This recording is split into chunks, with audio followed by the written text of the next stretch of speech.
Okay, so today we're talking about the top 5 reasons your hair is not growing. It's just staying exactly where it is. What are these 5 things? Girl,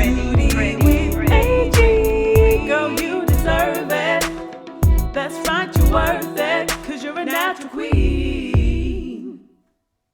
Hey guys, and welcome back to Crown with Coils, where you get the best tips and tricks as to how to grow your natural hair long, luscious, and beautiful. Without further ado, let's just get straight into it. So, number 1, when you touch your hair, what does it feel like? I mean, right now I'm touching my hair. I mean, could do with a little bit of water or something, but when you touch your hair, what does it feel like? Does it feel dry? Does it feel soft? Does it feel hard? Like, what does it actually feel like? And the reason I say that is because you need to listen to your hair. That's the number 1 bit of advice. Maybe you're not listening to your hair, listening to what it wants, what it needs, how it needs what it needs, when it needs what it needs. And I can tell you, the one thing your hair will always let you know is when it needs moisture. Like, imagine your hair is literally like a plant. If you're growing a plant and you look at the plant and you see that it's dry, the soil's dry, you add moisture, you add water. It's the same with our hair. If you notice that it's feeling a bit dry, it's looking a bit brittle, it's time to do something to it. Add moisture. So I would say one of the main reasons why your hair may not be growing, or it's just kind of staying where it is because it's lacking moisture.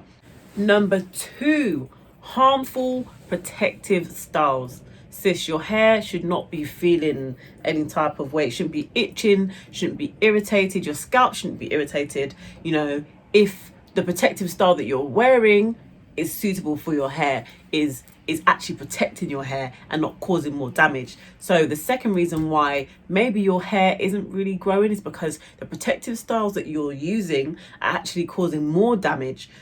Sometimes, for example, if you get your hair braided and, you know, it's irritating after a few days, a few hours, maybe even whilst it's being braided, speak up and ensure that that's not the case, because it can actually cause more damage than benefits. And I think the worst part is sometimes when you take out those braids or that protective style that was irritating you, you can actually end up taking out that style and seeing hair in the braid, and that's when you know there's real problems. A protective style should be protecting your hair, not causing damage. So if you're using a particular style that's kind of making your edges fall out, making certain parts of your hair fall out, it's not a protective style, sis. Like, it needs to go.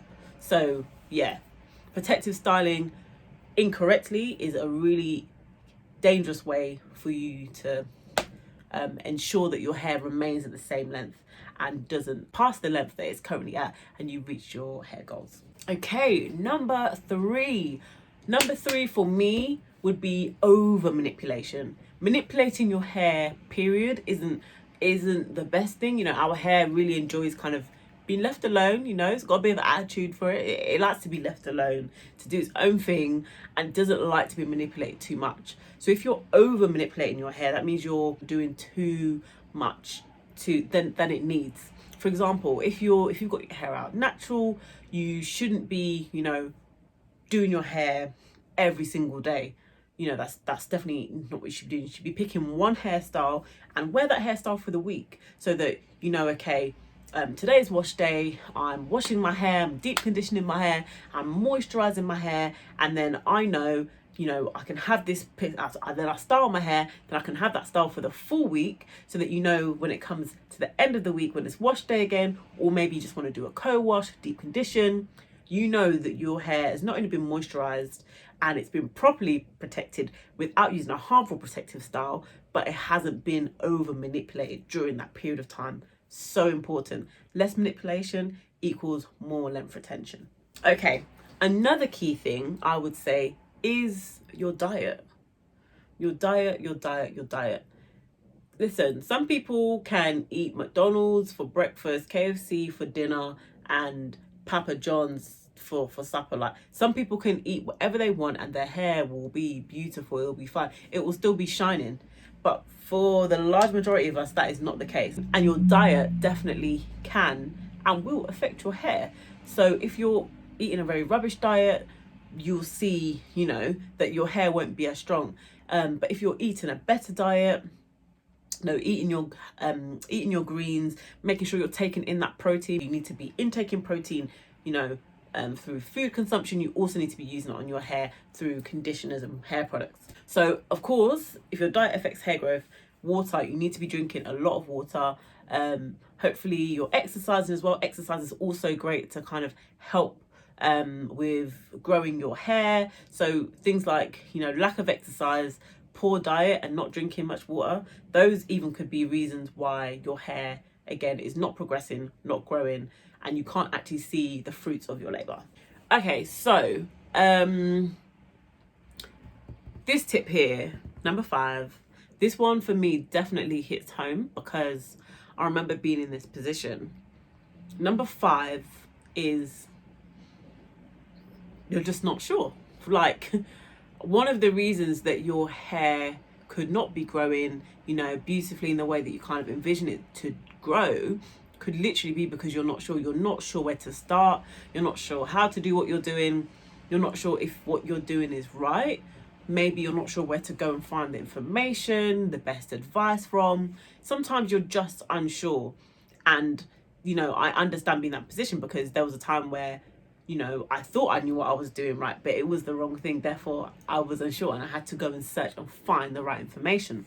So you just not being sure as to how, you can do it, where to even start. So I would definitely recommend that, you keep an eye on, YouTube channels that talk about natural hair. This one is all about natural hair, Crowned with Coils, natural hair, how to grow your natural hair, what kind of things you can do to enhance growth and to make sure that your hair is not just growing, but growing healthily. So if you're in this position, point 5, where you're just not sure, that's okay, but seek the information out.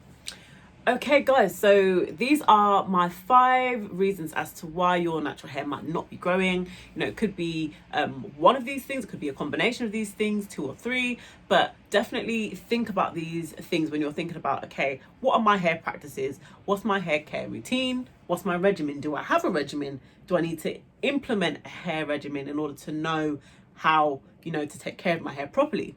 So that's something you should definitely think about if you have the desire and the goal to grow your natural hair nice, long, healthy, very important, healthy, if that's something that you aspire to do. So comment below and let me know if you'd be interested to know what my hair regimen is, what my hair routine is, especially when I'm kind of just like looking after my hair through the week, how I'm topping up on moisture, that kind of thing. Definitely let me know and leave a comment below, and I'll be more than happy to create a video all about that for you guys. So these are my 5 reasons as to why your natural hair might not be growing. I mean, there could be an abundance of other reasons, but I think these are some of the most basic ones that kind of trip people up along their journey. So definitely let me know if the video was helpful for you. I would love to know. Leave a comment below, and I will see you in the next video. Take care. See you again soon. Bye. Girl, you deserve it.